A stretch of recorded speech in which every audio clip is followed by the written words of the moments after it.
मृत्युञ्जयाय रुद्राय नीलकण्ठाय शम्भवे अमृतेशाय शर्वाय महादेवाय ते नमः।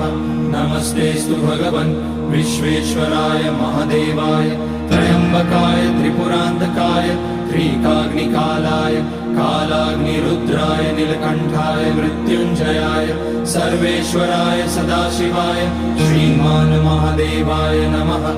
ॐ नमः शम्भवाय च मयोभवाय च नमः शङ्कराय च मयस्कराय च नमः शिवाय च शिवतराय च।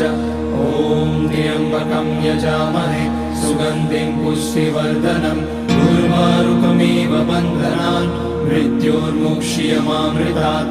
नागेन्द्रहाराय त्रिलोचनाय भस्माकराय महेश्वराय नित्याय शुद्धाय दिगम्बराय तस्मै नकाराय नमः।